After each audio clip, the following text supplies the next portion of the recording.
For thousands of years, a legend has remained hidden.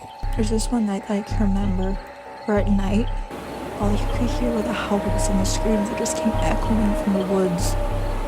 Of a beast that only lives in folklore. I turned around, and that's when Bigfoot, Sasquatch, whatever you want to call it, walked out of myth and into reality. A creature believed to be the missing link between humans and apes. I have absolutely no doubt in my mind that what I was looking at that day was not a human. Are these animals real or a part of our imagination? Find out right here on Sasquatch Diaries.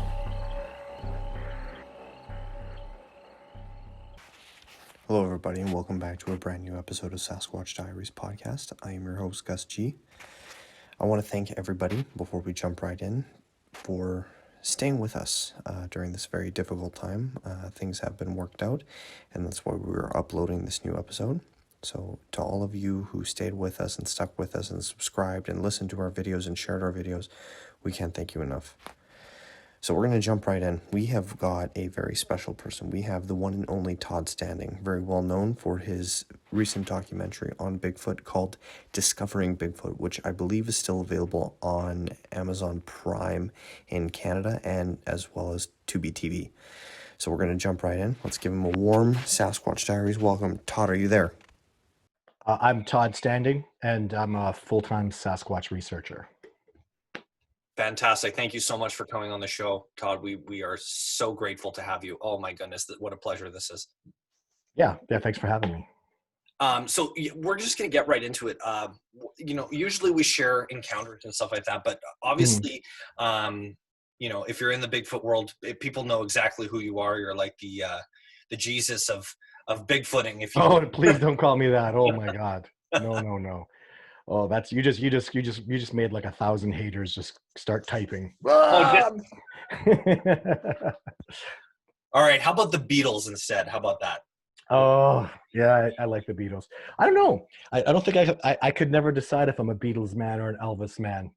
I don't know. I'm definitely half and half, but no, I mean, I think Bigfoot is the Beatles of Bigfoot. You know, it's really, I've always felt like it's funny because I'm only like any fame that I have, it's just because of Bigfoot. It's really always with me. It's not the Patterson-Gimlin footage or, everybody names the footage. For me, it's just, I called it the Sylvanic footage. Mm-hmm. Sylvanic means shadow guardian of the mountains. So it's like saying the Bigfoot footage, Bigfoot video 1, 2, and 3.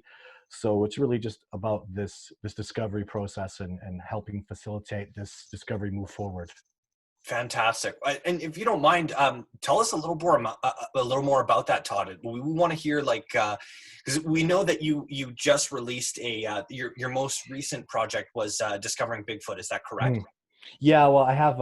I'm way behind, and I'm going through all these personal issues and stuff that don't have anything to do with Bigfoot. So it's put me literally a year and a half behind. I have California Bigfoot that I filmed back in 2018. That's almost done, and then I have a Discovering Bigfoot Part 2 with new footage. So, and what's crazy is I've been so inundated with all this crap I've been doing is the footage that I have, I've only looked at it once. I haven't studied it, I haven't analyzed it, and it's Bigfoot footage. And then going online and all these new fans people are reanalyzing footage and even pushing me into new areas that I was, like video 3, somebody just discovered that Sasquatch is 10 feet tall, almost, at least 9'6". And I always thought this is a Sasquatch running faster than the fastest man in the world could run. Mm-hmm. And when you look at that footage, I mean, it's clearly not a bear, it's a Bigfoot. He's got arms, he's running upright. And now fans are looking at it going, dude, you can't even have an actor. There's no actor that's 9'6", or even if he's wearing stilts, you can't run that fast uphill. So it really is just another level of authenticity. And that's from footage I shot back in 2007, Wow. So never mind the new stuff that's coming out. And it looks to me, when the more people really analyze it and go kick some ass with it, the more they just discover the eyes are too wide apart to be a human being. The size is just absolutely enormous. Like people are preposterously morphing my head into one of my Sasquatch videos. And it's, you know, they show the Sasquatch is like, that head is like, you know, 17 inches across, and my head is, you know, 7 inches across. It's great though when people, it's almost like when these dumbasses bring us these stupid challenges, and then someone really analyzes it and really looks at it, and the truth comes out. And it's exciting to me, with, you know, Amanda, that's been working with me for, you know, a couple of years. She's been working hard and looking at, she found out in video 3, the Sasquatch actually fell down. Looks like he kind of fell down to his knees and got back up again. And the BBC and CNN never saw that when they analyzed it, you know. And this awesome woman in the UK is figuring this stuff out, you know. So I love it. It's like I can't, the old stuff, it just keeps coming back to be more substantiated, and it precipitates more the likelihood of it being real. Never mind the new awesome stuff that I have. It's you know, it's very exciting. I'm doing expeditions this year. Who knows what's going to happen?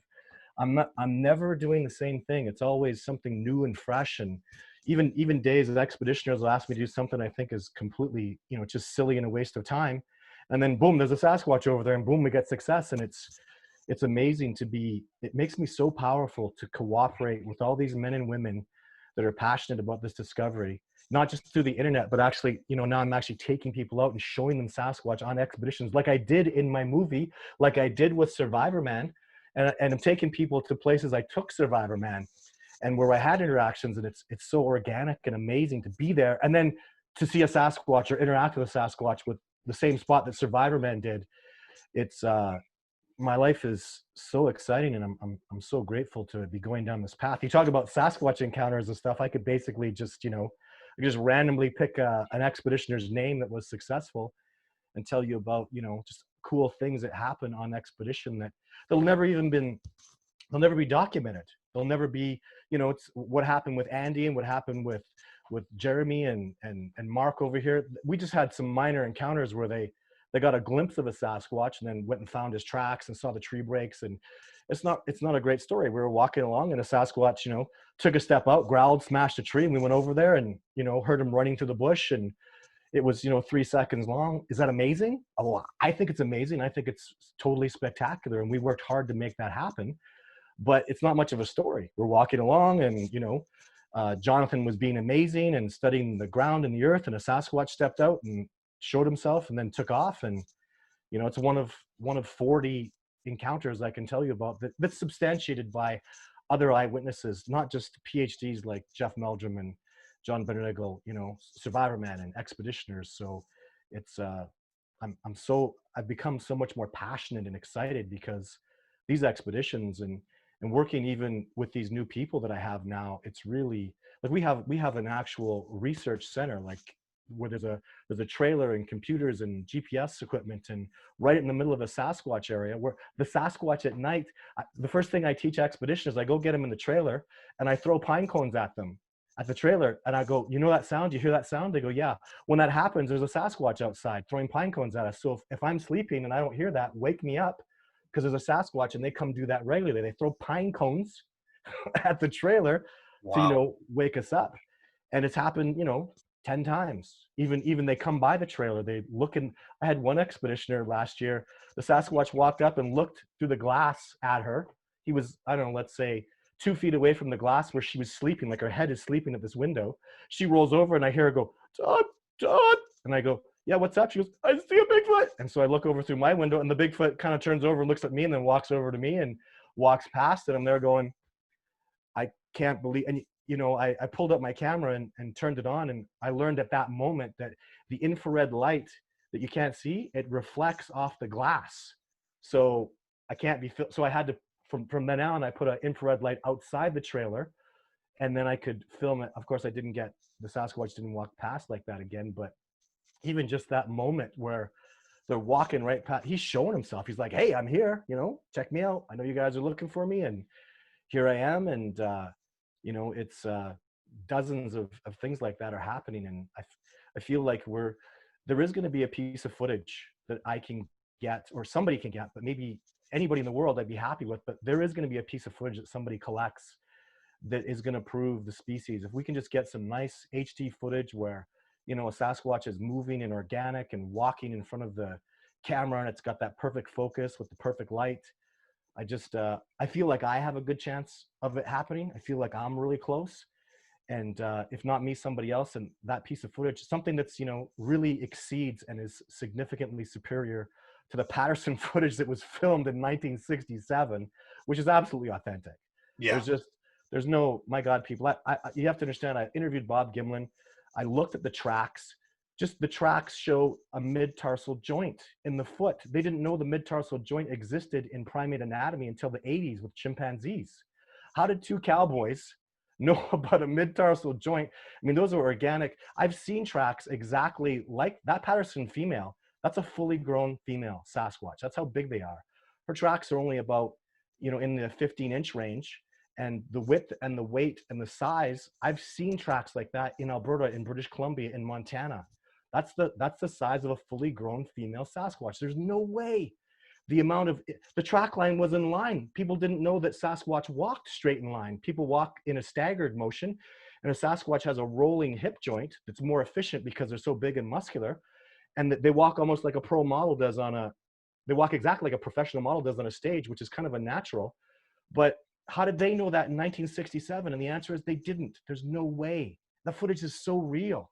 And I even, I haven't talked about this much, but a couple of years ago on expedition, I saw a trackway that was the female Sasquatch, the Patterson. And then I saw her up on a ridge walking sideways. It was almost like you took the Patterson footage and you were playing it on the side of a mountain. And I'm watching this female walk past me like that. And she walked past me, like, let's say at about 100 yards. Right. And it was like 125. She walked the other way. Then what she was doing is she was pissed off that I was following her tracks. She knows I'm a really good tracker. Mm-hmm. And she left blatant tracks there, and I was following her, and she's like, she was ticked off. Stop following my tracks. You may not follow my trackway. Oh, I don't like that I left those tracks there. What she did is she took a bite out of an apple and put it on a stump, and then I followed her tracks. And the expeditioner and I literally rubbed my eyes, going, it feels like the breasts were moving the same, the arm swing, the gait. It was precise. Like, it was spot on.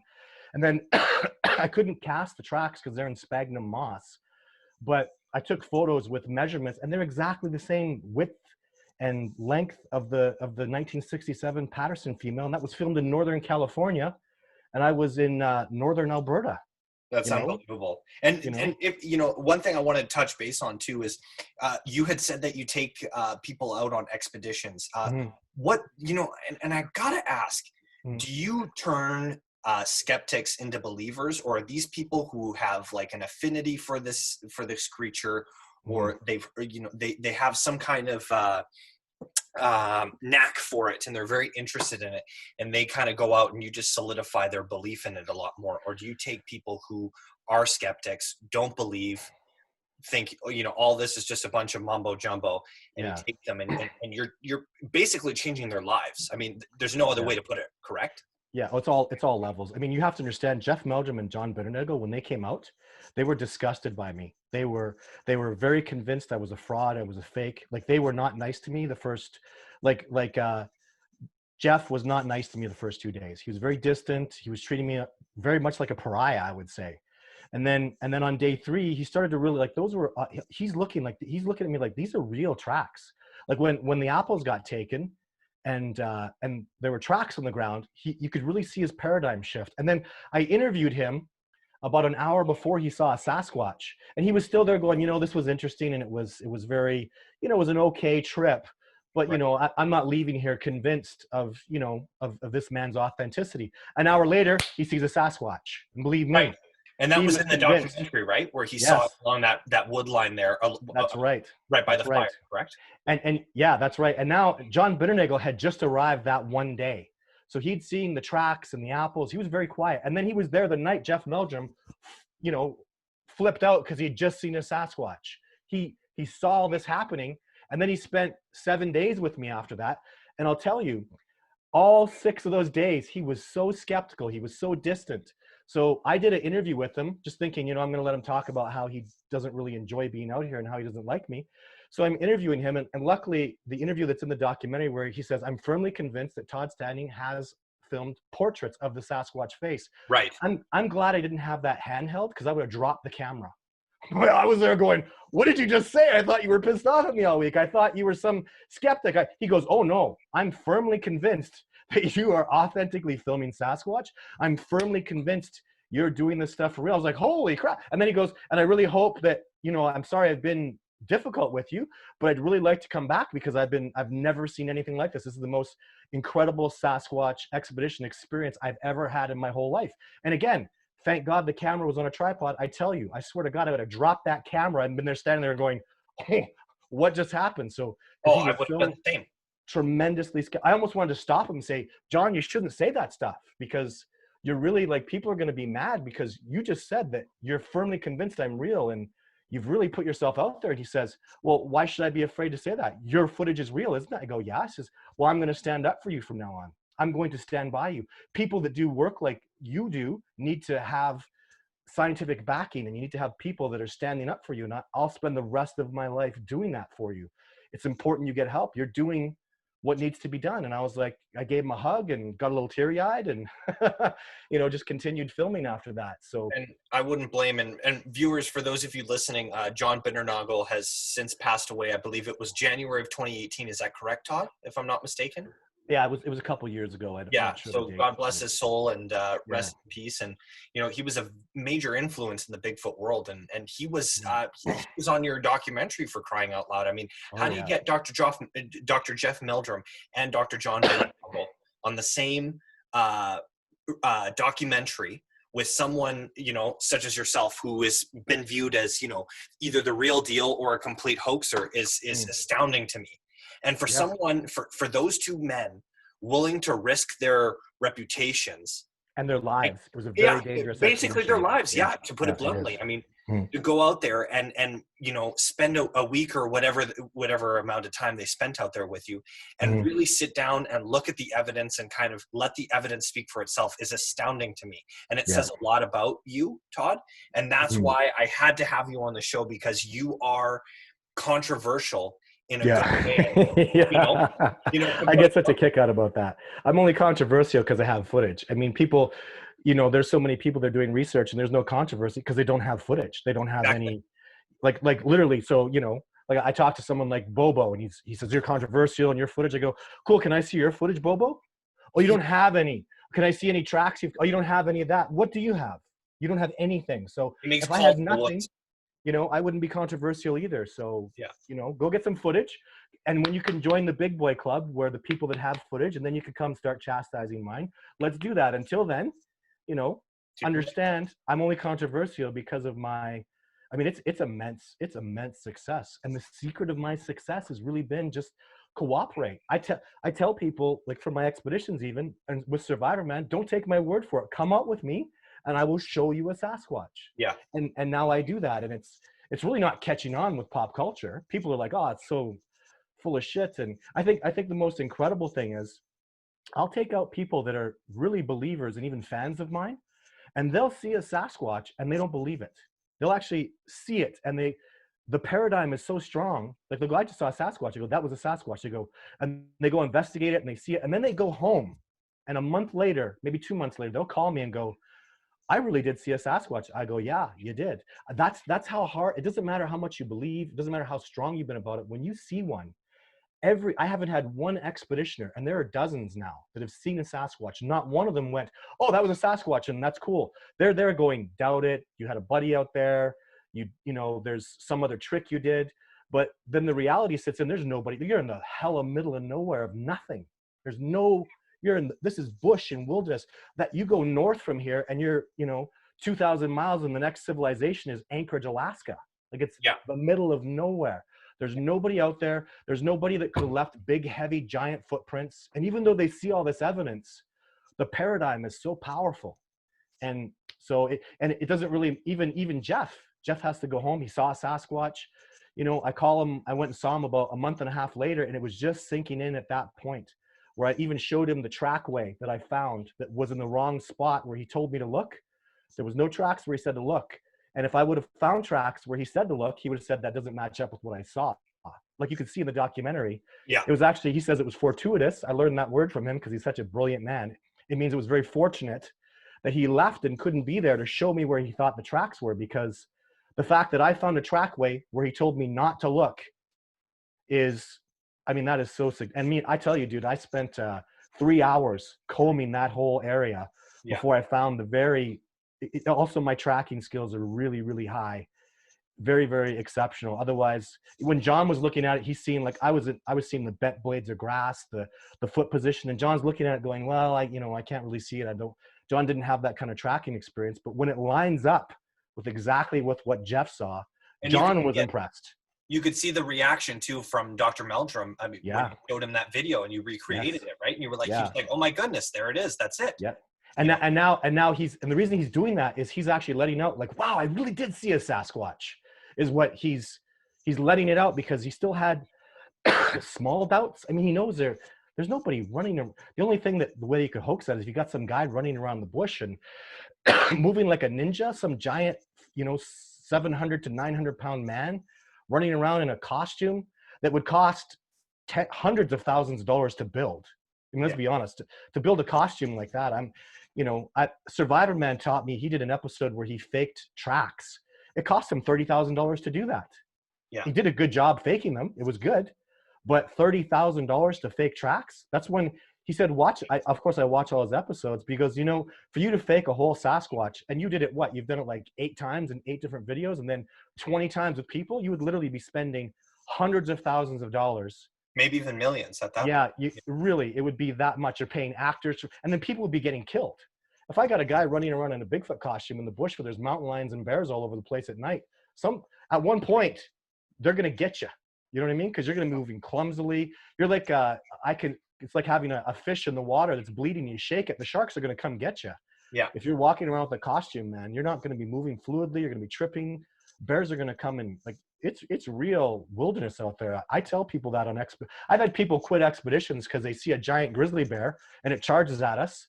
And I handle it and I manage the situation very well. No one's even close to harmed, but they get so panicked and so shell shocked. I mean, you feel the ground thundering when an 800-pound grizzly bear is charging at you. Yeah. And, but they just don't, it's a bluff charge. I can see it coming. I manage a situation, but that fear sinks into them that this monster's running around in the bush. There's no fences. And so, people will even leave based on that stuff because it's hard. I had John Binnernagel, I took him backcountry, and it was getting, it was maybe 7 o'clock and the sun was going to go down at about 9. And he started to panic. He's like, you're not going the right way. We're going the wrong direction. Cause I took us in a loop and we were just totally in the woods, and he got really upset. He really panicked. I told him, John, just give me 1 more hour and we're going to see the road. Like, and he persevered, and I was right. But that happens with people and John's a wildlife biologist. He knows his stuff out there. And when you get backcountry like that, and it's cloud covered, you can't see where the sun is. I didn't bring a compass. I don't ever use compasses just because I'm so familiar with the terrain. I don't, if I take people into a new spot, I've been 80% there. I can only go another 20%. So I just go back out and back kind of thing into new areas. But, it's really, it's a lot for people to handle, that fear of getting lost, of avalanches, of bears, of mountain lions. Even I had wolves come through my campsite one day. Wolves don't attack people and they don't harm people as long as you don't feed them. And we had these huge, they were timber wolf, huge, like, 130, 140 pound wolves. Wow. And what happened was one of the wolves, the non-dominant wolf, came close to us and was sniffing us. And the dominant wolf didn't like that. So they started to fight. So you see these 2 wolves 5 meters from my expeditioner and I fighting, like, and then one gets the other by the throat, and then the smaller one submits, and then they go away. And the whole time I didn't even draw my gun. I was there nice and calm. And my expert's like, please draw your gun. I'm like, there's no need. They're wolves. It was scary, but the next day he was like, man, I'm shell shocked. I see these 2 wolves slobbering and they look like they're trying to kill each other. It's just a dominance display.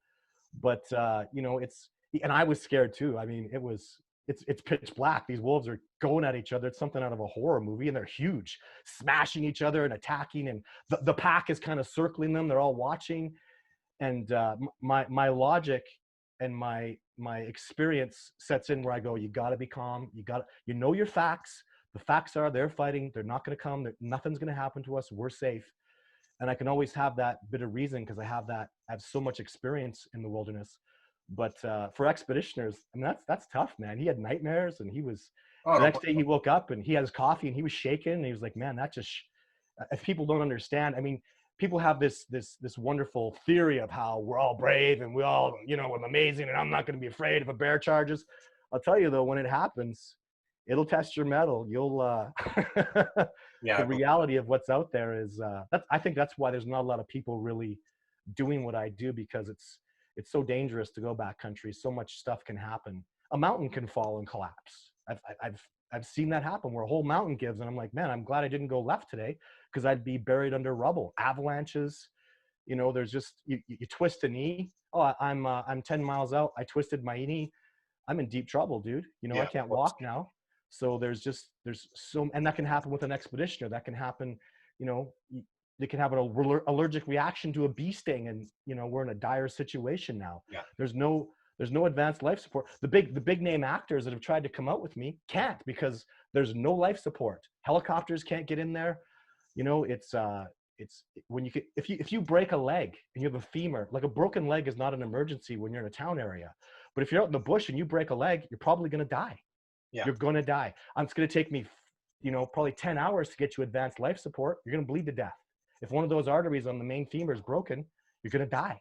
Yeah. And, so don't do expeditions unless, you're willing to take those risks, because it's dangerous. And I tell my people that are coming out with me, it's dangerous, man. It's real. Ask Survivor Man. Look what he said in the episodes of Survivor Man with me. He said, don't you dare do this unless you have a high degree of survival experience and skills, because it's dangerous stuff. So I agree. Yeah, no. And that's one thing I wanted to touch on is on these expeditions, what areas do you typically visit? Is it, because I know in your, in discovering Bigfoot, it was the Nordic region. Is that correct? And a lot. Alberta? Yeah. Yeah. It was in Nordic was good for me because, first of all, the Sasquatch really liked me there. They were very excited when I came around, and it was easy hiking, the minimal hills. I didn't do radium before because it was like, you have to be like Survivor Man, special forces tough.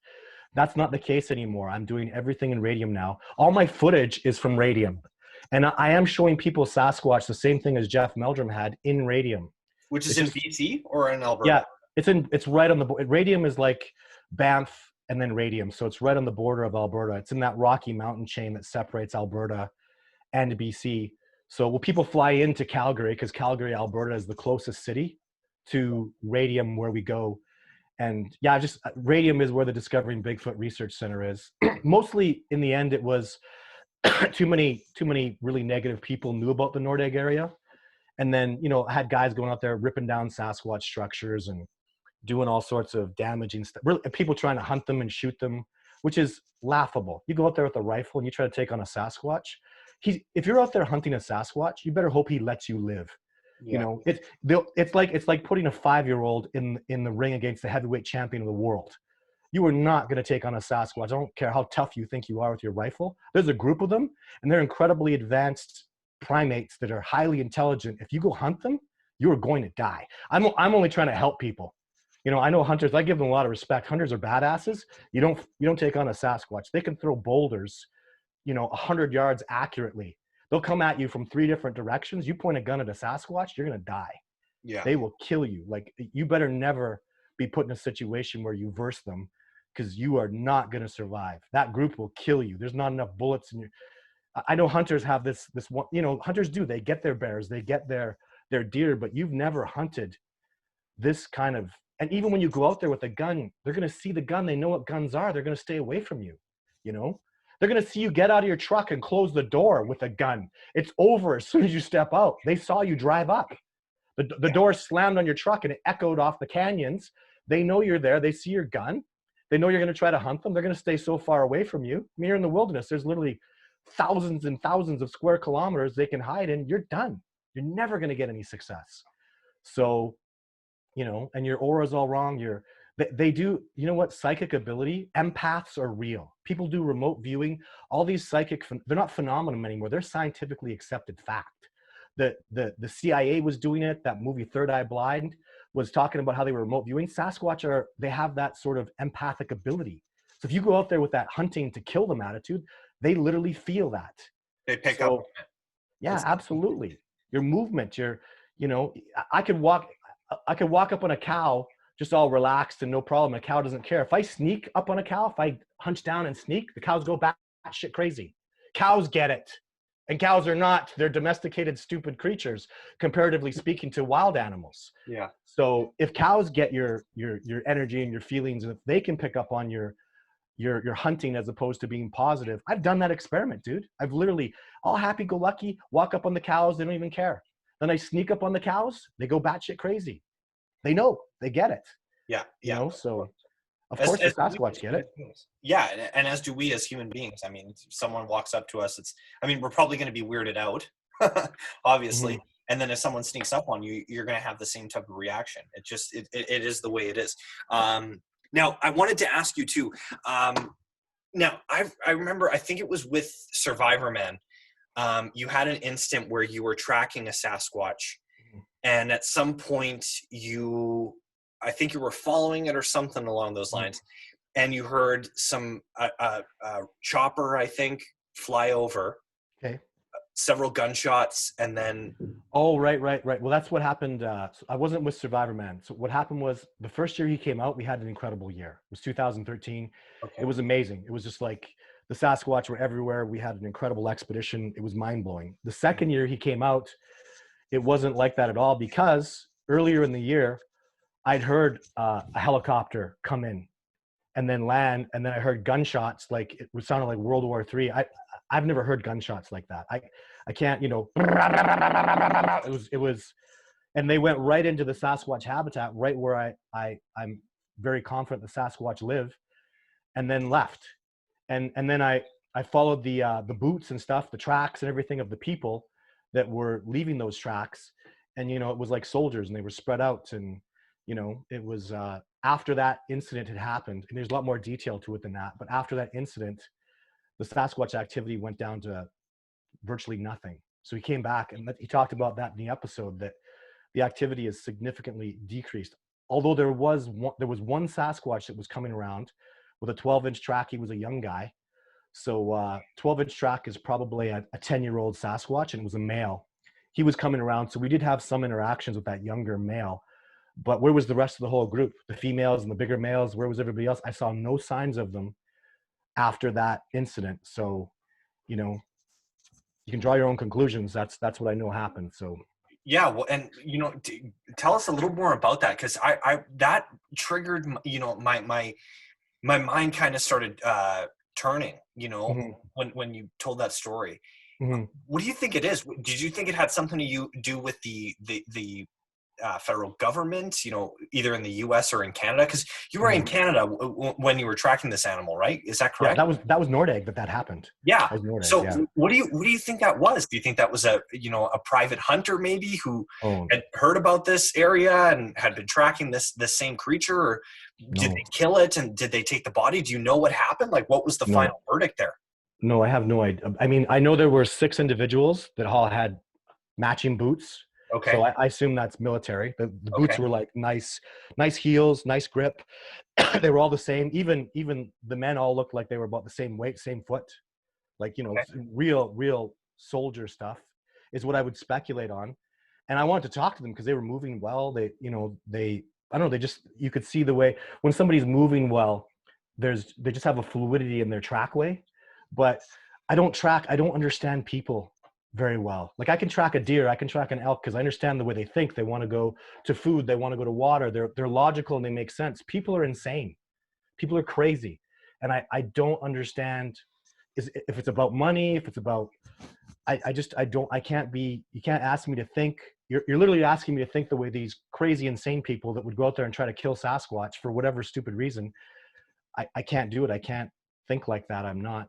Why would you ever want to do something like that? It's absolutely disgusting. It's about money, right? Let's be honest. It's about money and power and wealth. And, these gluttonous people, that somebody that can afford to do that would either be government or somebody extremely rich. Why would you go? How much? These people get so gluttonous and rich. It's so disgusting. What's enough? When's enough going to be enough? Yeah. These people that have all the money and the 1% that own all like the royal family, they're so disgustingly filthy rich. They make trillions of dollars every month and more. And I'm like, when is enough? enough. Like, that's why people are rebelling in Ireland, because it's enough. Stop taking all the money and the Yeah. wealth. And I just don't understand how disgustingly gluttonous these wealthy people, even governments are run by these elite, gluttonously sickly rich people. And I have no ability to think like them. So I tap when it does that. I cannot, people, just as even an example, a human being, when they go in the winter, when they go get lost, before they freeze to death, they take all their clothes off. Did you know that? That's how crazy people are.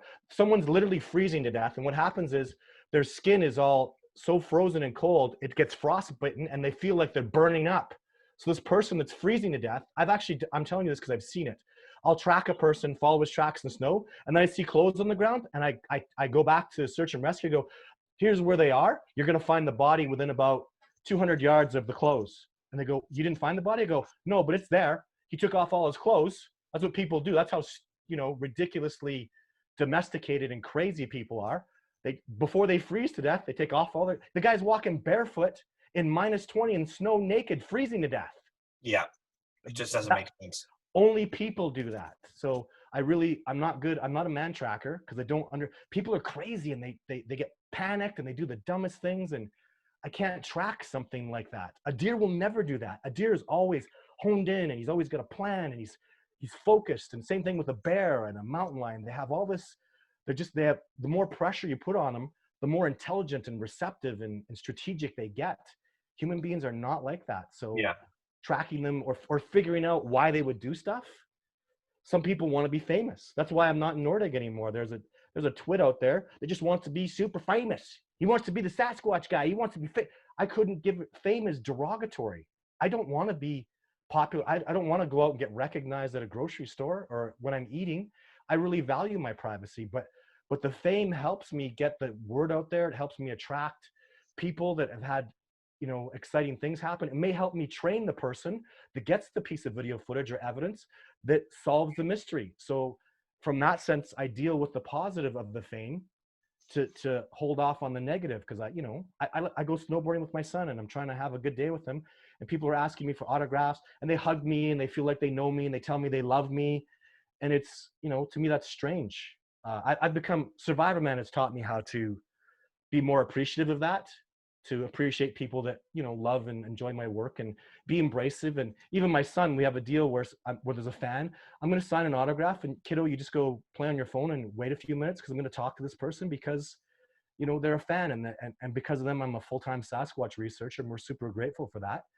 And, but it's funny. I just, narcissists and sociopaths and greedy people are out there and I don't get along with them and they don't make sense. I'm really just a really happy, cooperative guy. I understand the power of cooperation and, and very like the hate in me. I just don't understand why people get so angry and so hateful and so greedy.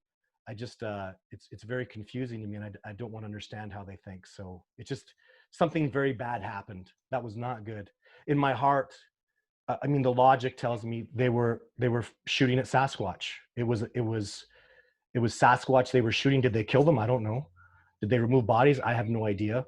To be honest, just even going over there, the energy was so negative. As I got closer to the area, I just I didn't want to do it. If I saw blood from a Sasquatch, these Sasquatch are like Diane Fossey when Digit died. She just cried. It was horrible. And if I saw like blood from a Sasquatch and tissue and bullet holes, that we're shooting at a Sasquatch, it would break my heart. It would really hurt my feelings. I would be devastated. I'm very, like there are days when I leave the Sasquatch, like after the episode of Survivor Man where they were coming out and they were interacting with Survivor Man, we're driving away and I'm literally teary-eyed because the Sasquatch didn't have to do that. They came out, they showed themselves, they proved that I was telling the truth. And, and I drive away with Survivor Man and I get teary-eyed. I go, man, I'm going to miss these guys. I'm not going to see them till next year. You build that kind of relationship and, Jane Goodall gets it. She loved her chimpanzees, man. Taking away from the chimpanzees, she'd be upset. And, I know these Sasquatch, they have fun with me. We interact and it's powerful when they come around and, the expeditioners are all excited. And you're like, yeah, we saw it. We did it. We hug and it's exciting. And the Sasquatch feel that positive energy. And when you leave and you go away, you miss them, and that's the reality of what I do. So, to investigate that further, I felt like in my heart, it was just going to pain me. It was going to really hurt my feelings. And I didn't want to do it. I'm not, there's certain things I'm just not capable of. I'm very heartfelt. I'm very passionate about things. And I want to stay that way. I don't want to numb up to things. I don't want to hate the world I live in. I love this planet, and I feel like my work is doing really, really good, positive things. And I sleep well at night knowing that. Fantastic. And I wanted to touch on that too, because, you mentioned, the whole Jane Goodall thing as well too. Do you feel as not necessarily as a Sasquatch researcher, but as like an everyday man, a citizen of the world, that you've created a genuine relationship with these creatures? Like they almost know you by name. Oh my God. Yes. Really? Oh, they call me, I used to cough in the morning. They call me, that's what they call me. Or even on an episode of Survivor Man, the first year I took him to radium. So I leave one of his camera guys. I really like this camera guy. He's got really good energy. He's a real positive, fun kid. So I leave him up on the ridge. I drive down the ridge and I'm there with Survivor Man and his friend who doesn't think Sasquatch is real. He's a big skeptic. He thinks I'm a fraud. And the guy says, so what can we expect? I go, well, if we're going to have a good expedition, the one Sasquatch will come around, he'll go, hey, hey, and because he's excited to see me. And so they look at me and they kind of give me a funny look. And not 1 minute later, the camera guy comes running down the hill with his camera over his shoulder going, there's something up there. It's not a bird. I don't like what's going on here. And I go, calm down. What did you hear? And he goes, I heard this thing. It was like this, sounded like this. Hey, hey. And they both look at me and I go, it's going to be an awesome expedition. They've come down the mountain and they're excited that I'm there. They absolutely know who I am. They absolutely that's why I told you why I go to Nordegg and why I go to Radium. Most areas I go to do Sasquatch research, the Sasquatch don't like me. They don't want me there, and I leave. I feel it. In California, where I filmed them, I'm never going back there. That Sasquatch, I think, would kill me if I went back there. Really? He was very hostile, angry at me, and he didn't want me back there. And it's, I don't want to create that. So I absolutely, Jake, I talk about Jake all the time. He's video. Yes, 5. that was one thing I was going to mention was I heard Jake, correct me if I'm wrong. There was a story somewhere. I think you had said it on one of your shows, and you were talking about how there were two ladies that were in this region, and one had awesome. Peed, right? Yeah. And Jake came out of the woods and picked up the grass that this woman had urinated on and sniffed it. Yeah. And there was a scar on the right hand or left hand, one of the two. I don't talk about his marks on his body. I've never talked about that because if people have really seen Jake, they go, I saw this on him, and it makes it authentic, right? And they absolutely saw the right markings on his body in the right place. But he walked right in front of their car, put his hand on the hood. Yes, that's it. Like he was right there. So, well, even understand this, Jake is gone. And the day I talked about that on whatever show I was on or whatever I was doing, I got teary-eyed. I was like, yeah, Jake's gone. Happened? He passed away? No, he doesn't live there anymore. He's a big dominant male and he just left the group. When he was probably 19 when I last saw him approximately, and now he's probably 24, 25. He's this big, giant, healthy male. He's not going to stay with mom and dad. He's just gone. He's going to go find a new place to live. And the day that I really realized that, and I talked about it on whatever show I was on, I got teary-eyed because I was like, yeah, I'm not going to see Jake anymore, and he's so cool, and I miss him. And because he was always around, he was so fun. And, he was excited when I came around. And now it's his little brother, Jacob, who's the one that we saw walk right up to the trailer. He's touched the glass that I've been sleeping on. He's the one throwing all the pine cones at us.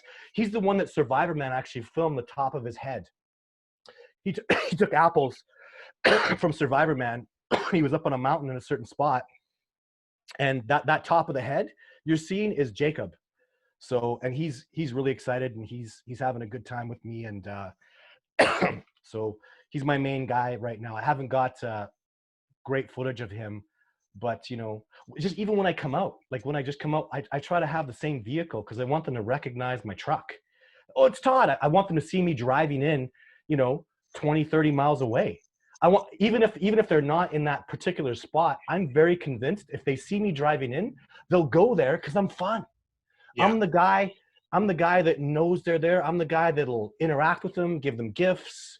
Most people that go out there are so ignorant. They'll see a Sasquatch and go, I just saw a bear. It's not a bear, man. You just saw, I saw a bear running on two legs. with a flat face and a pointy head and no ears on top of this. You know, it's like, dude, you saw a Sasquatch.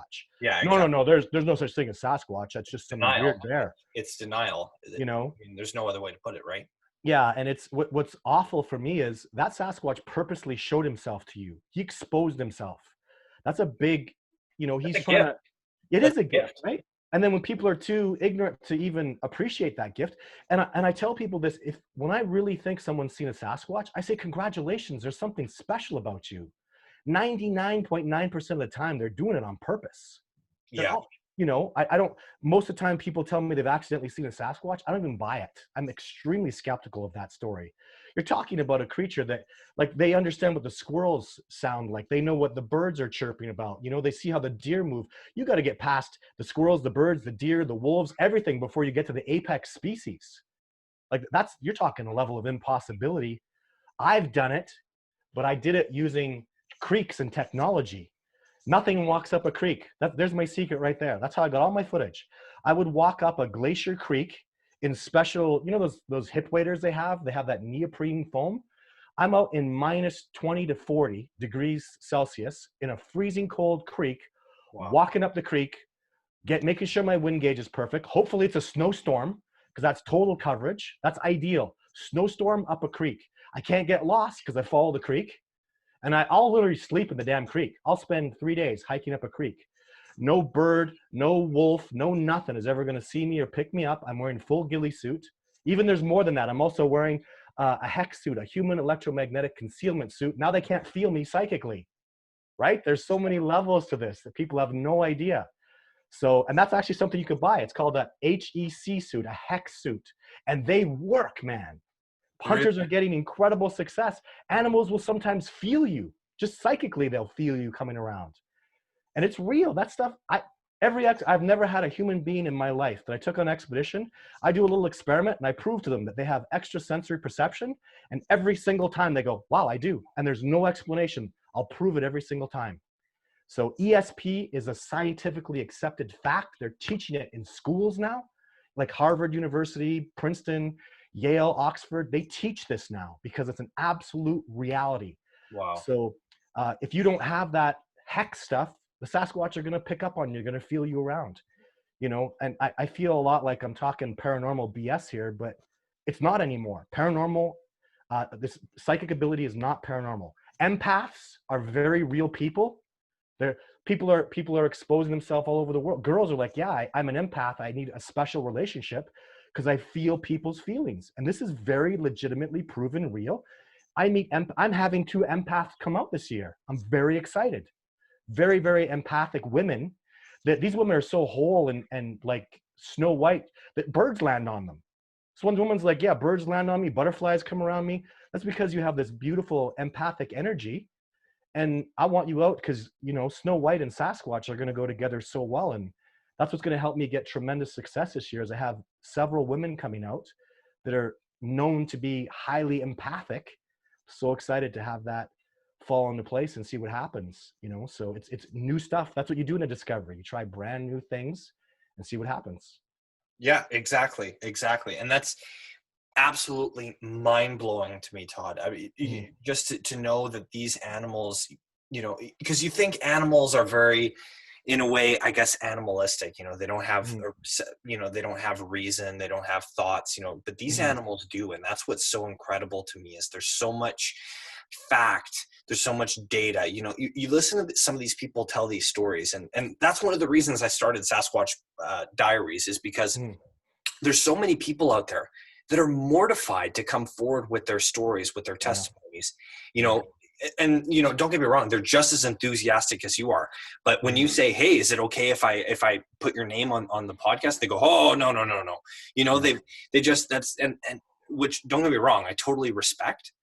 But at the same time, if this many people are seeing this many things with this much evidence, with this much video, with this much audio recording, with these sounds, all that jazz, mash it up all together, what do you have?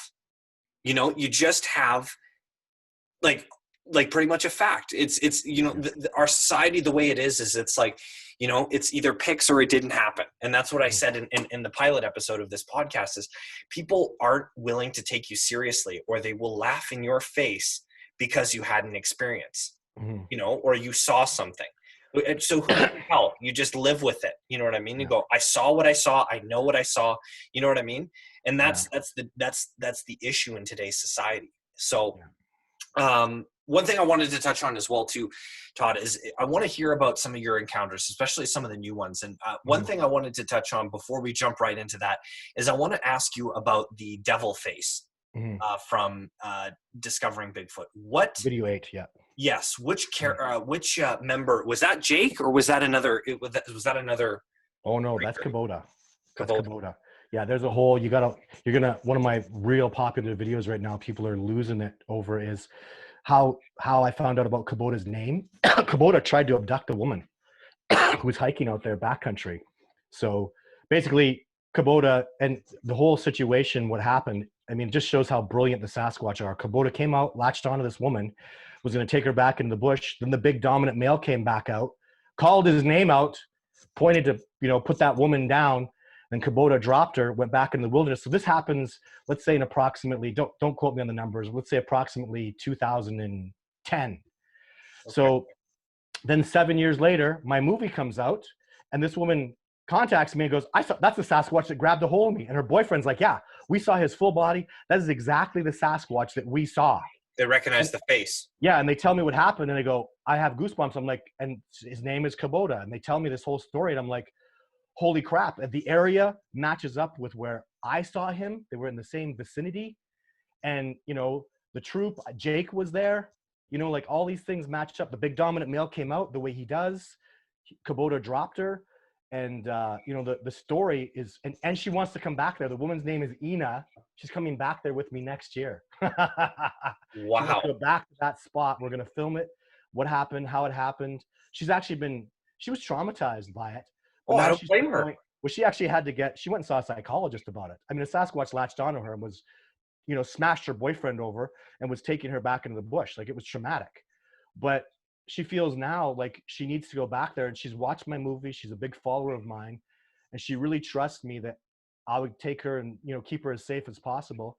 And she says, I need to go on with my life. I need to go back there, and I've agreed to take her back. We're going to go the same time of year, like within the same days.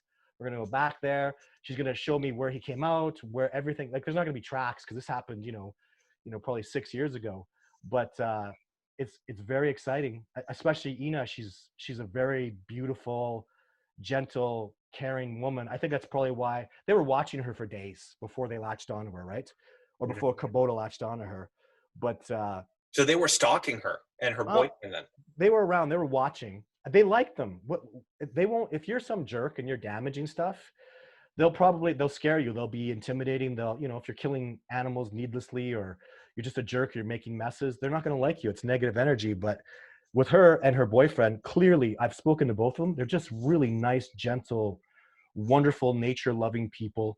And I just talking to them, I'm like, I'm telling you, those Sasquatch were following you guys for days. And they'd seen stuff. They heard weird things. They had a rock thrown at them weird. I mean, that's a Sasquatch.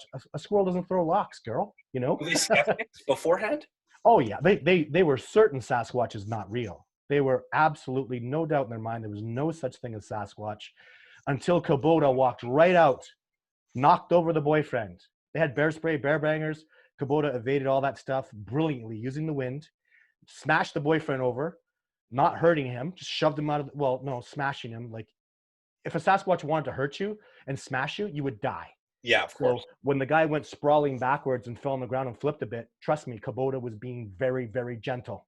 Trust me. These guys are twice as strong as a gorilla. So, and then he picked up Ina like she was nothing, right by the hips. In fact, I know this because I've been picked up like that by a Sasquatch. That happened to me.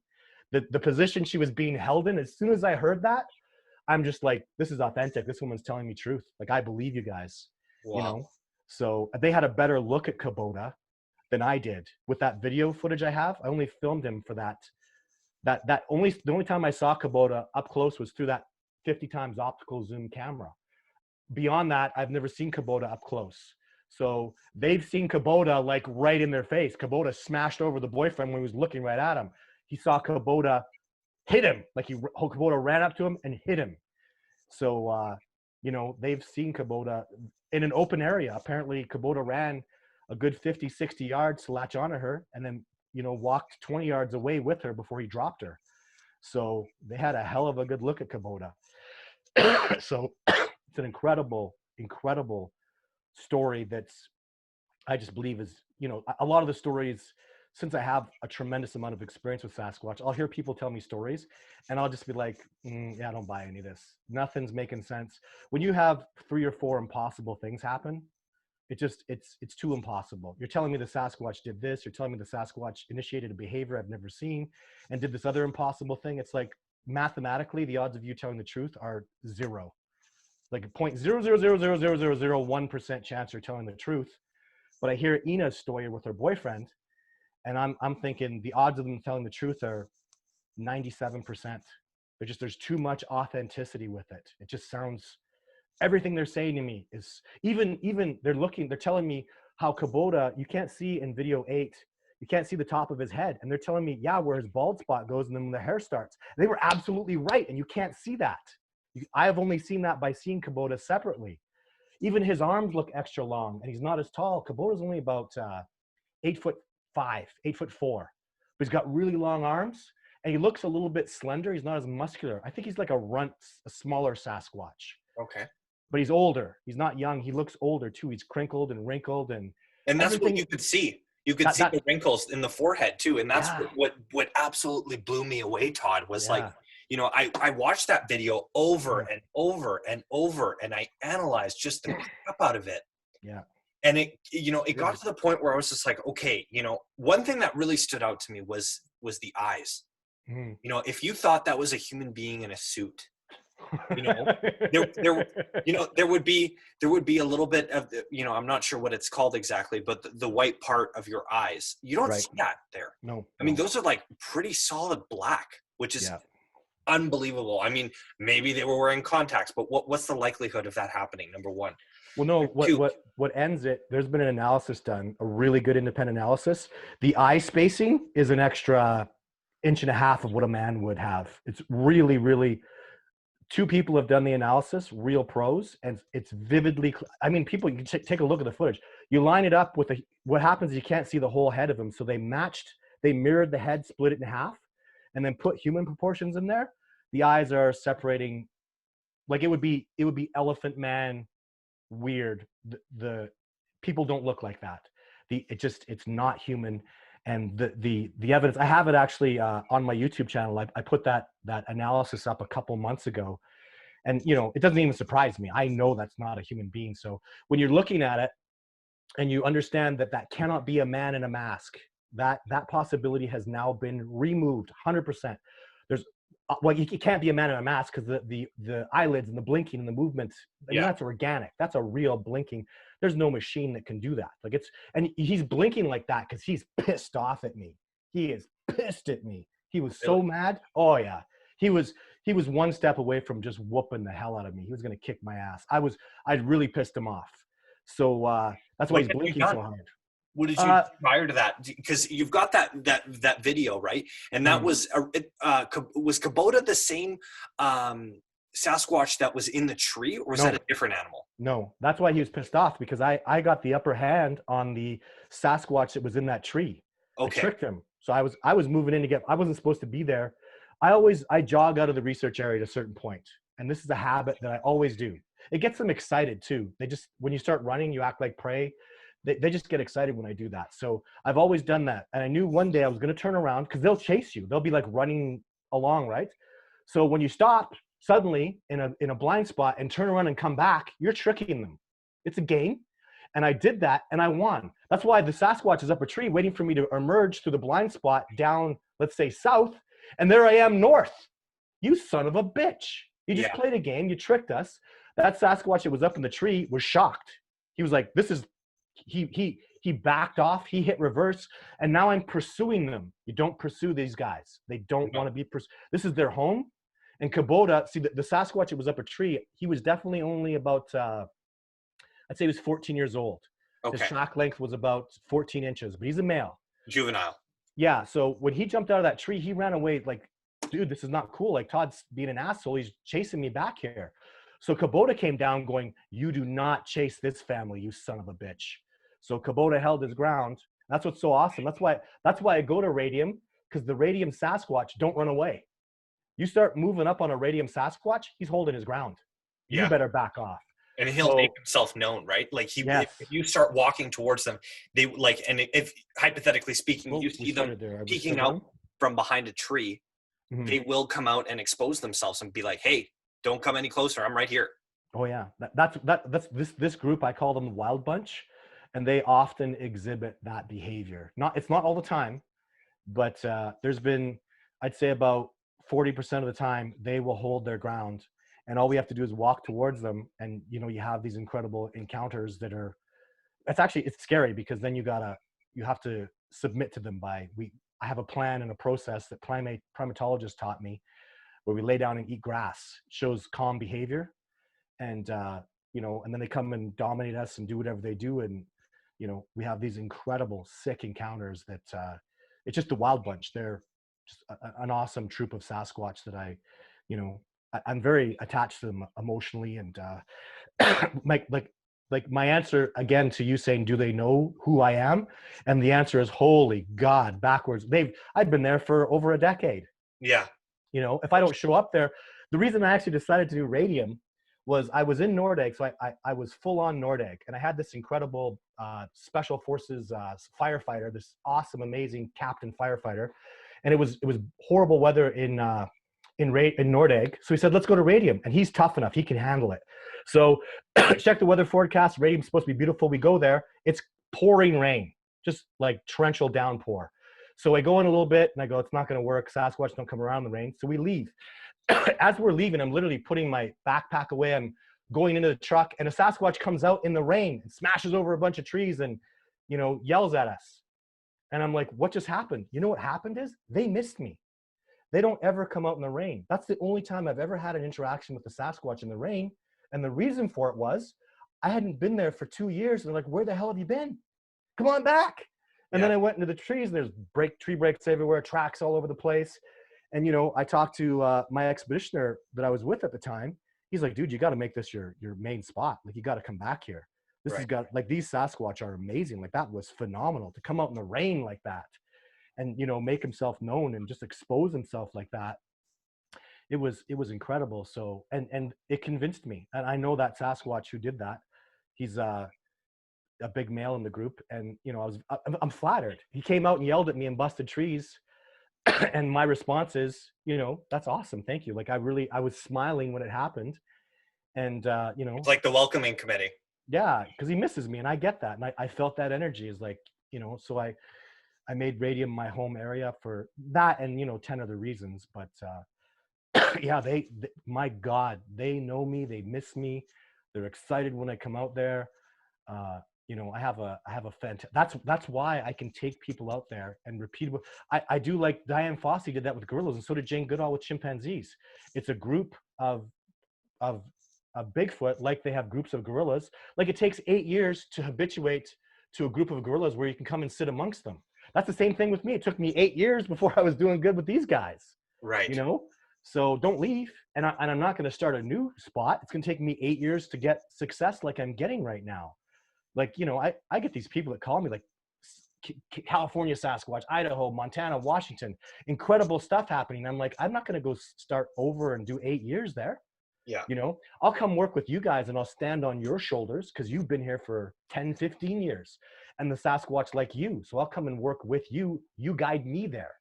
Right. But I'm not starting from ground zero because, for God's sake, I need to make this discovery happen. And I want it to happen this year. I want it to happen 5 years ago, you know? So the best way for me to help facilitate this discovery, definitively proven, done, is to keep going to radium, keep focusing on that one spot. And, that's what I'm going to do, is just, you're laser when you're focused on one thing, right? So even primatologists, if I told them I was like finding Bigfoot, every week I went to a new spot, they'd go, that's the stupidest thing I've ever heard.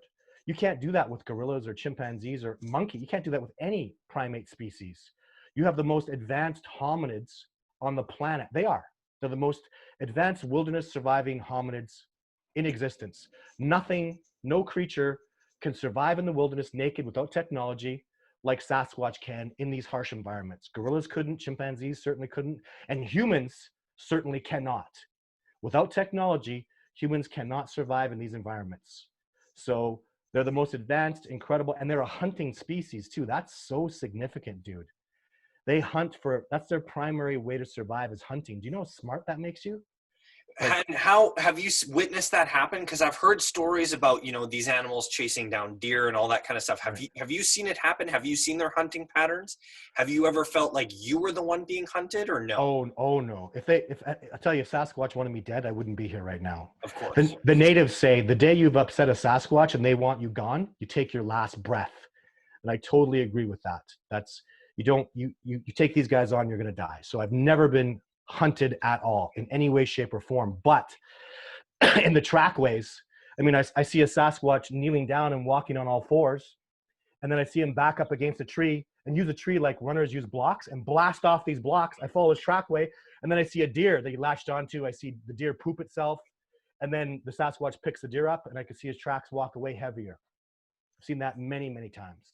The number one way to know that a Sasquatch has killed a deer or an elk is what they'll do that no other animal does. I don't really call them animals. I like to refer to them as hominids. That offends some people, but they are, anyways, you can call them animals. I'm an animal, you're an animal. In that sense, they're animals. Mm-hmm. But what they do is they break off ribs right at the spine, and they'll suck the marrow out there. And that's very, very healthy, rich marrow. And nothing, no bear, no wolf, no animal does that. Only a Sasquatch. They're literally, you have to be very powerful. They'll take the rib and they'll hold it and they'll snap it right off at the spine. And that marrow there is so rich in nutrients, and they suck it all out. And you'll see the bones thrown all over the place with all the marrow sucked out of the ends. So I think that's a delicacy for them. And a bear, wolves, nothing does that. Normally, how many times have you seen a deer carcass? All the ribs are attached. Almost all the time.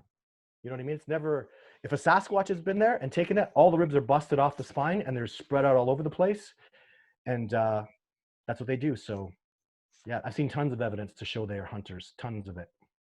That's absolutely fantastic. Okay. Yeah. And one thing I wanted to touch on too was like the amount of experiences that you've had, Todd. Like what would you say? I mean, you've had what, I'm guessing 50 plus, maybe more? More, yeah, definitely more. Yeah. So what would you say are your most significant experiences? Give us, let's say your top 5, and because you said that you have one that where you were picked up by the hips. That's astounding to me. Yeah, crazy. The fact that these animals were willing to come up to you and touch you physically. Yeah, that was pretty amazing. I mean, to have that, and that just goes to show, for my last question, obviously these animals trust you. I mean, if they're going to come up to you and again, too, if they wanted you dead, they probably would have lifted you by the hips and snapped your spine, and that would have been it, Oh, yeah. I would never see it coming. They would kill me in 10 different ways before I ever knew what was happening. Yeah. I'm vividly aware that they actually enjoy me. I'm like Xbox. I'm like movie of the week. I'm excited. And I make sure I'm fun for them. I make sure that I really entertain them and I'm fun. Otherwise, what's the point of coming around me, right? So I get very excited and I really interact with them as best I can. And they're my teachers. I'm their student. That's how I go out there. I want my teacher to teach me new things. And they really do that. And they love nature like I do. And they want to teach me more about nature. I feel like that, like, I don't know, do you ever have a passion where you love it so much that you want to teach it and share it with the world? I'm like that with snowboarding. I give snowboarding lessons for free because I love it. Gotcha. And I feel, even taking people out, you can't imagine the wonder I feel when I have expeditioners out there picking leaves and berries. A guy has a cut and he puts a leaf on it because I've taught him what leaf has the right proper medicinal characteristics for his cut. When I see my students do that stuff, I almost want to feel like teary-eyed. I'm like, wow, that's so amazing. This guy's like, he's finding berries and he's finding plants and surviving, and that's after a week out with me. I love that stuff. And they feel that way. They want you to learn about nature because there's no technology we have to offer them. They fear technology because it made us stupid. It's destroyed us. Like, we have no connection to nature anymore. Right. So they stay the hell away from technology. And, it's really, when you really look at like I have this really big picture, and I see how technology has really made us almost pretty much insane. And they're the ones grounded and attached and connected to nature. And they live beautiful, harmonious lives the way nature designed it. Perfect equilibrium. And we don't have any equilibrium at all. We are just like, we're basically a goddamn virus. And this new COVID thing, if that isn't, you know what happens? COVID is nothing. You know, there are viruses that kill everything, kill birds, kill every person. You die in 3 days. Like there are bad viruses. What's going to happen when a horrible virus comes through and annihilates this species of ours? You know who's going to be the dominant species on the planet? They will. Yeah. They'll take over. So don't think nature can't bump back, people. Oh, Don't yeah, think of we're course. all safe, because when you have pigs, tens of thousands of pigs all cooped up in an area, or chickens, and all these super viruses that are growing because we're doing terribly unnatural things, it's nature will bump back, boy. And when that virus comes, the Sasquatch are always social distancing. They're social distance masters. Yeah. You know what I mean? That's So the ongoing joke. Yeah. they will never ever be they will never be wiped out by a virus. They'll be too distant. And that we are, man, this can happen. If this COVID stuff hasn't taught you that, it's scary, dude. It's really scary. So, and we are, you know, we're 1 inch away from that. So don't sit there all comfortable thinking, yeah, we're dominant, we're never going to go anywhere. Oh man. Holy crap. Yeah. Yeah. It's No, I real. totally agree. And one thing I've, you know, and I asked a few of the other people I've interviewed on my show over the past couple of weeks and months is, you know, with this whole COVID-19 thing, do you feel that, you know, there's campsites, there's national parks and all that kind of stuff, without people going there? Mm. Do you think that these animals are more likely to go into these areas that people would normally inhabit, and just kind of, you know, just out of curiosity or just out of exploration or maybe for food or what have you? Do you think that's likely? No, they just, those areas, they just have that energy. Picnic tables that have paint on them with steel, you know, little fireplaces that are all with welded metal. That stuff is toxic they don't want to be near. The trails that are all, you know, they put rock, crushed rock on the trails. That's not natural. They don't like that stuff. They like the trees. They like the grass and the vegetation on the ground. They love that stuff. I saw a Sasquatch. I've seen trackways of Sasquatch, but specifically, I saw a Sasquatch looking like he was going to cross this trail that had crushed rock on it, and he put his foot on it. And he was like, ugh. He put his foot back on. He's like, I can't put my. So he jumped really hard. One foot hit the rock, and the other one went back into the bush. And I was like, what the hell was he so afraid of? It's because he didn't want to put his foot on that nasty asphalt kind of material. It's all yucky. It's toxic to him. So, you know, it's the more you learn about them, the more you see how they stay away from all that stuff, and they're not interested at all. I mean, it's probably nicer that people aren't on trails so much. You know, that's probably maybe some positive to them. But you know what? Ultimately, they're gonna feel what's going on in culture. Like, just as an example, I had these natives in Morley. It's close to Calgary where I live. These natives would call me and give me heck every time I was in the newspaper. The Sasquatch are going crazy. I wish you'd have told us. And I go there and I finally go talk. What are you guys talking about? They go, when you put a Sasquatch picture and it's in the front page of the newspaper, or you do this big thing where you get out there in the news, the Sasquatch start banging on our doors, smashing over our fences. They feel that energy. And I'm like, are you crazy? They're like, no, man, it happens every time. We know you're in the news. We know you've done something big because the Sasquatch get all crazy out here. Can you at least warn us or something? So I started working with these natives, and it's incredible the results I was getting out there. I worked with them for about a year. It was phenomenal. But do you understand how the energy, like people are thinking about Sasquatch, they're looking at real pictures of Sasquatch and they're getting excited. And that's creating an energy that the Sasquatch can feel. And that is so clear to me now. It makes so much sense. So when people are panicking and scared and cooped up and they feel all this, they're going to feel that negative energy. And it's going to definitely keep them away from us, keep them away from, they feel something bad is going on. They can feel it. And, you know, it's like, don't you ever feel like you walk around for Christmas and it feels really joyous and positive? Mm-hmm. You ever felt that? Yeah, of course. You could literally just, I don't know what it is. You just feel that love and that positivity. And if you really stop and feel it, you can feel it in your heart. And it's the same thing with panic and terror. And they're going to feel that go out there. It's energy. It's all, they're going to feel all that stuff. And because they're tremendously empathic, tremendously psychic. So, you know, they know that they may not know what's going on, but they know it's negative, and that negativity is going to keep them away from us. They're gonna fear us and stay further away from anything human, because something bad is going on with the people. All people stuff is bad now, and that's just that's my opinion based on my experience, what I'm seeing here. And there's been 20 other times, I'm telling you, I've met people that are remote viewing Sasquatch, and there's no way they could know that stuff. Impossible things. I mean, have you seen the movie Third Eye Spies? No, I haven't. You got to watch it, man. People are remote viewing. These are facts. Like, people sit down and remote view stuff that's impossible to know. And, you know, the CIA was doing it, and major universities and physicists were all involved in this. And these are facts. Like, to me, that's just world changing stuff. Huge. There are no secrets that can't be exposed by people remote viewing. They're remote viewing confidential CIA documents that are filed up and locked in cabinets, and they're looking at those documents. I know this sounds crazy, but it's enormously significant to my research. I feel like I could lie around and just tell the Sasquatch, I'm coming, and then go out there and then they're there. That's how strong I feel like I have that kind of psychic connection with them. So yeah, it's a lot, but it's important for this discovery to move forward.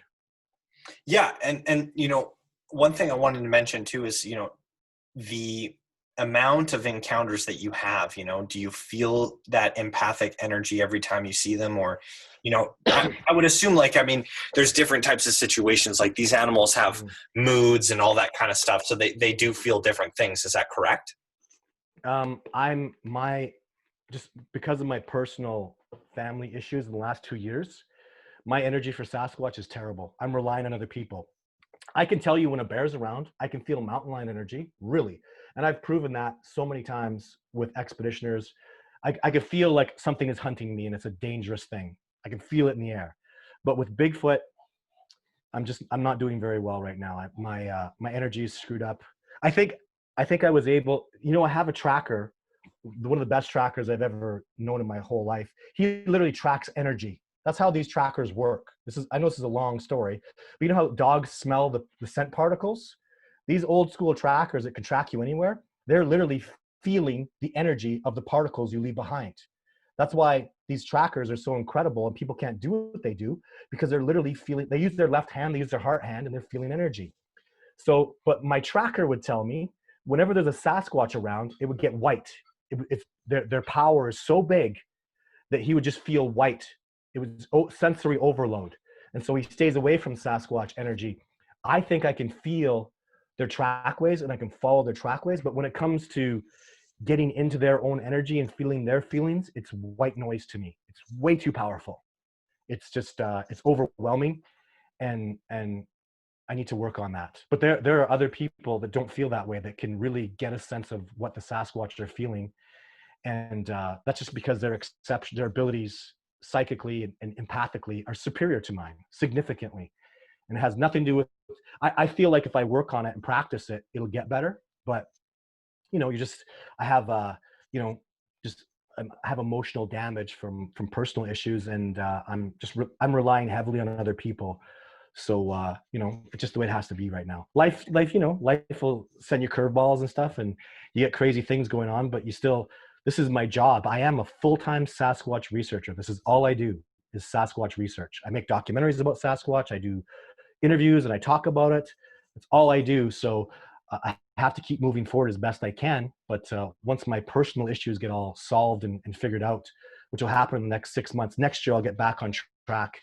And then I'll really, really work on that feeling. And you have to have clarity of mind. You know, if you're dealing with a terrible situation that's damaging you, you don't have good, you're just not in a good place. And most people go through that at one point in their life. So, you know, I'm just having to deal with that right now. But man, some of the stuff I used to do, oh my God, just the miracle of finding the trackways and getting in the right place, and, you know, going where the Sasquatch are.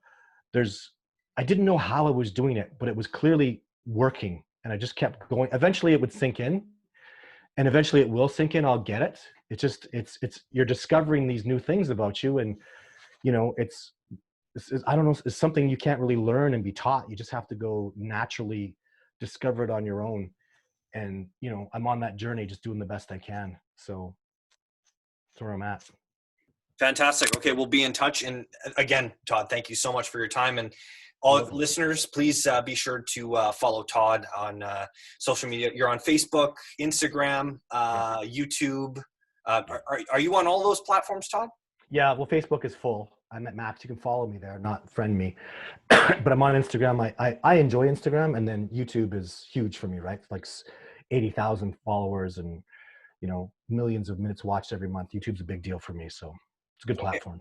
Yeah. Fantastic. And be sure to share your story from us with them. We'd love to share, show people that we're having, some big time names in the Bigfoot community on our show. We love to hear it. Yeah. Awesome. We'll connect some more. Absolutely. Thank you again, Todd. Have yourself a great night. You're welcome. Take care. Bye. Thanks. Bye. Thank you for listening to Sasquatch Diaries podcast. If you like what you heard, hit like and subscribe button. Don't forget to come back next week where we'll have a new entry. And remember, if you or someone you know had an encounter and would like to share it on our show, contact Sasquatch Diaries Podcast at gmail.com.